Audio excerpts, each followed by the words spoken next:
Selamat pagi, siang, sore, ataupun malam untuk yang terhormat Bude Lavita sebagai dosen pengajar mata kuliah Matematika K31.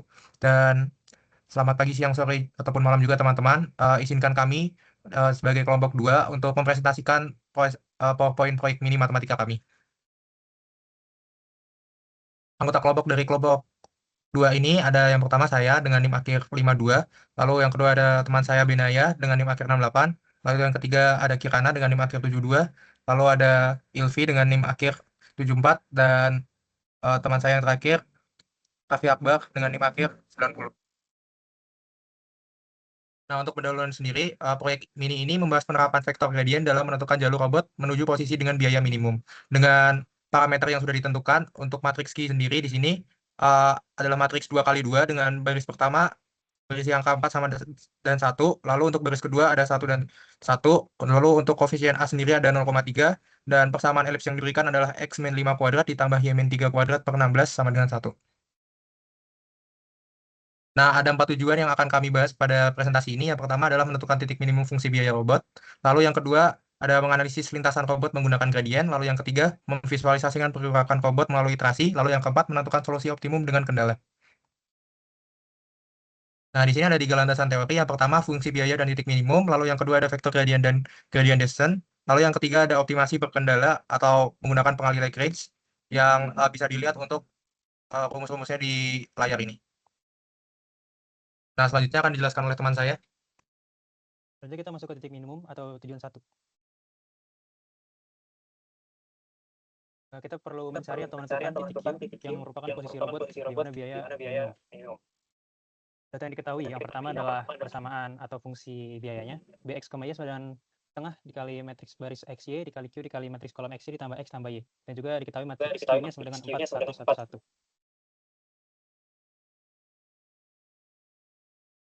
Jadi kita akan menentukan bentuk eksplisit dari fungsi biayanya dengan menggunakan matriks Q-nya. Kita lakukan perkalian matriks dan diperoleh bentuk eksplisitnya yaitu Bx, Y sama dengan 2x kuadrat tambah XY tambah setengah Y kuadrat tambah X tambah Y.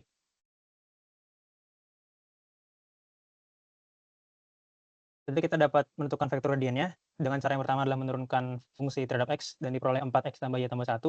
Selanjutnya menurunkan parsial terhadap Y dan diperoleh X tambah Y tambah 1. Dan itu menjadi vektor gradiennya.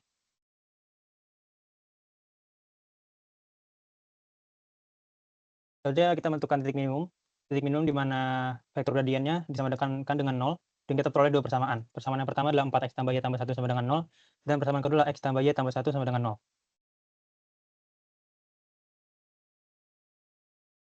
Lakukan eliminasi terhadap kedua persamaan. Dan kita peroleh nilai X-nya yaitu X sama dengan 0. Dan dari nilai X tadi kita substitusi ke salah satu persamaan dan diperoleh Y sama dengan min 1.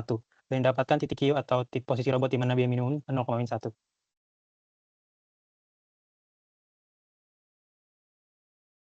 Pada bagian ini, saya akan menjelaskan cara menentukan posisi robot pada langkah ke K+1. Diketahui fungsi biaya robot, matriks Q, dan ukuran langkah dengan alfa sebesar 0,3. Tujuannya adalah memperoleh persamaan iterasi yang menggambarkan pergerakan robot menuju titik biaya minimum. Fungsi biaya terlebih dahulu diubah ke bentuk aljabar, sehingga diperoleh fungsi kuadratik 2 variabel. Selanjutnya, dilakukan turunan parsial terhadap variabel X dan Y. Dari hasil turunan tersebut diperoleh vektor gradien. Gradien menunjukkan arah kenaikan biaya tercepat, sehingga untuk meminimumkan biaya robot harus bergerak ke arah negatif gradien. Pergerakan robot mengikuti metode gradient descent. Pada metode ini, posisi baru diperoleh dengan mengurangi posisi saat ini menggunakan gradien yang dikalikan ukuran langkah. Karena nilai alfa yang diberikan adalah 0,3, maka gradien yang telah diperoleh sebelumnya disubstitusikan ke dalam persamaan gradient descent, seperti pada slide ini.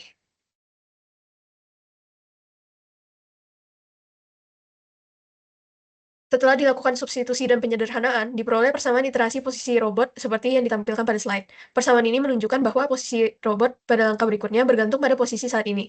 Karena robot selalu bergerak ke arah negatif gradien, nilai biaya akan terus menurun hingga robot mendekati titik minimum. Persamaan ini nantinya dapat digunakan untuk menghitung posisi robot pada setiap iterasi berikutnya. Untuk selanjutnya akan dijelaskan oleh teman saya. Baik, masuk di tujuan 3, yaitu mengenai plot posisi robot. Jadi pada tujuan 3 ini ada 3 pertanyaan penting yang ditanyakan, yaitu untuk mengamati langkah robot, apakah jarak tiap langkah itu hampir sama besar. Lalu yang kedua, berapa jarak langkah ketujuh dengan titik Q atau titik minimum. Dan juga yang ketiga, untuk memperkirakan minimal berapa langkah lagi agar jarak robot dengan titik minimum kurang dari setengah jarak antara langkah ketujuh dengan titik Q. Nah, di sini data yang diketahui seperti yang sudah dijelaskan oleh teman saya tadi, ada matriks Q, lalu ada persamaan fungsi biaya dan juga turunan dari fungsi biaya itu sendiri. Dan di sini yang paling penting adalah rumus dari aturan iterasinya sendiri, yaitu posisi K plus 1 adalah posisi K atau posisi sekarang dikurangi dari koefisien A dikalikan dengan del B fungsi gradien yang sudah disubstitusi oleh posisi sekarang. Nah, di sini ada perhitungan 7 posisi robot, di mana ini semua menggunakan iterasi dengan rumus yang sudah disampaikan sebelumnya, di mana posisi 1 didapat sebesar min 3,4, 3,1, dan ini untuk posisi 2, posisi 3, posisi 4, posisi 5, posisi 6, dan posisi 7. Nah, dari ketujuh posisi tersebut dapat dibandingkan dengan rumus jarak antara titik, yaitu akar dari selisih dari koordinat X kuadrat ditambah selisih dari Y kuadrat. Nah, di sini dapat terlihat untuk setiap jarak antar langkah, yaitu jarak antara langkah pertama dan langkah 0, yaitu sebesar 9,2. Nah, di sini terlihat untuk jarak-jaraknya adalah semakin mengecil, yang awalnya 9,2 menuju 2,8 menuju 1,1, dan akhirnya pada jarak antara posisi 7 dengan posisi 6 adalah 0,3177. Nah, ini menandakan bahwa besar langkah proporsional terhadap norma gradien seiring robot mendekati titik minimum, gradiennya mendekati 0, sehingga langkah menjadi semakin kecil. Nah, yang ketiga, untuk menjawab pertanyaan ketiga, untuk mengestimasi langkah tambahan, di sini dihitung dulu untuk jarak posisi 7 dengan titik minimum, didapat jaraknya adalah 1,2050 satuan. Nah, target untuk jawab pertanyaan ini adalah kita menentukan titik di mana jaraknya itu kurang dari 0,6025. Nah, di sini menghitung posisi setelah P7, didapat posisi P8, didapat posisi P9, dan didapat posisi P10. Nah, pada posisi 10 ini, jarak posisi 10 dengan Q ini adalah 0,5940, di mana di sini sudah memenuhi pertanyaan untuk mencari estimasi langkah jarak robot adalah setengah dari jarak P7 ke Q. Nah, tools yang digunakan pada tujuan 3 ini adalah tools Python untuk menggambarkan plot grafiknya. Di sini menggunakan library NumPy dan juga Matplotlib. Dan di sini bisa dilihat, di sini dapat dilihat untuk gambarnya sendiri, dan dapat dilihat jarak ke titik minimumnya dari posisi 0 hingga posisi ke-10. Di sini terlihat bahwa robot membutuhkan 3 langkah lagi dari posisi 7 untuk mencapai jarak setengah dari jarak posisi 7 ke titik minimum. Selanjutnya. Baik, selanjutnya ke tujuan keempat, yaitu optimasi kendala elips. Kenapa kita harus menghitung optimasi kendala elips? Karena di dalam tujuan 4, si robot hanya bisa menampakkan posisinya barunya di sebuah elips. Boleh, next. Seperti data yang kita telah analisis di page sebelumnya, kita memiliki fungsi-fungsi biaya, fungsi kendala, yaitu fungsi elipsnya sendiri, dan juga menggunakan persamaan Lagrange untuk menentukan titik-titik mana yang dapat bisa meminimalisirkan biaya titik tersebut. Boleh, next.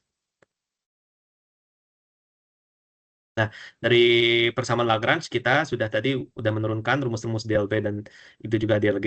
Dari DLB dan DLG kita masukkan ke persamaan Lagrange, yaitu DLB sama dengan lambda dari DLG, dan kita akan mendapatkan sistem persamaan variabel tersebut. Boleh lanjut? Dari sistem persamaan variabel tersebut, ternyata kalau kita analisis lebih lanjut, ini merupakan sebuah fungsi berbentuk tertutup closed form. Jadi tidak bisa menggunakan analisis aljabar analitik secara pada umumnya, harus menggunakan analisa numerik. Boleh selanjutnya?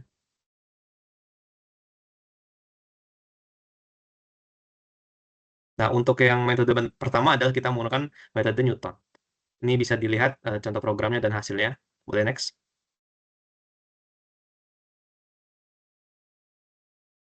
Lalu yang kedua adalah metode parametrisasi elips. Di sini kita akan melakukan parametrisasi pada elips dengan substitusi argumen polar X sebagai 5 cos T dan Y sebagai 3 plus 4 sin T. Ini akan menghasilkan dari sistem persamaan variabelnya seperti di situ tersebut. Lalu kalau kita samakan persamaan lambdanya akan menghasilkan 16 cos 2T ditambah 24 sin 2T ditambah 144 cos T minus 96 sin T sama dengan 0. Yang ini akan menghasilkan persamaan transidental dan akan diolah oleh kode Python untuk mencari akar-akar T-nya. Boleh next?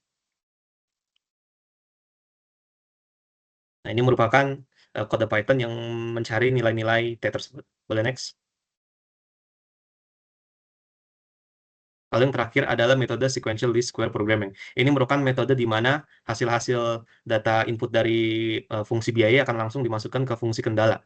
Ini memang sangat lambat, tetapi dapat menghasilkan nilai-nilai titik-titik yang dapat titik-titik secara konsisten. Boleh next?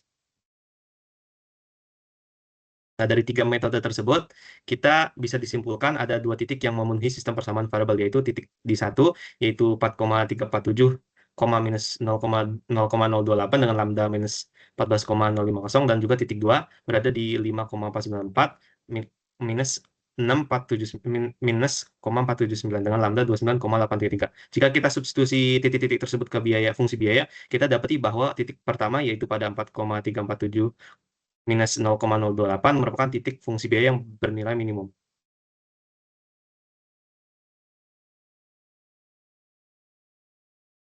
Next.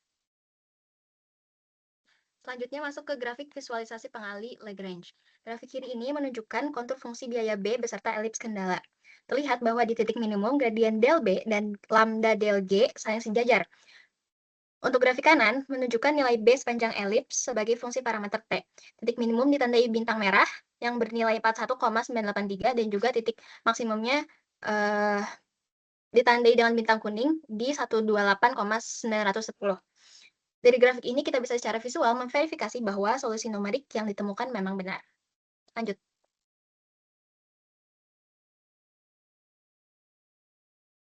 Untuk kesimpulannya, diperoleh 2 titik kritis pada lintasan elips. Setelah membandingkan nilai fungsi biaya di kedua titik tersebut, disimpulkan bahwa posisi robot dengan biaya minimum ini berada di titik P1, yaitu 4,347, minus 0,028. Dengan biaya B P1 sama dengan 41,983. Selain itu, pada bagian tanpa kendalanya, titik minimum global ditemukan di Q sama dengan 0,-1 dengan B dari Q bintang sama dengan minus 0,5. Dan robot berhasil berkonvergensi dari posisi awal 5,7 menuju Q bintang menggunakan metode gradient descent dengan learning rate alpha sama dengan 0,3. Jarak antar langkah semakin mengecil seiring gradient mendekati 0 yang menunjukkan konvergensi yang baik. Lanjut.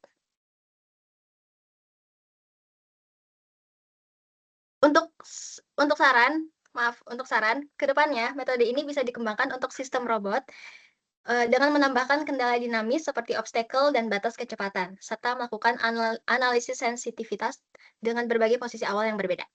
Lanjut.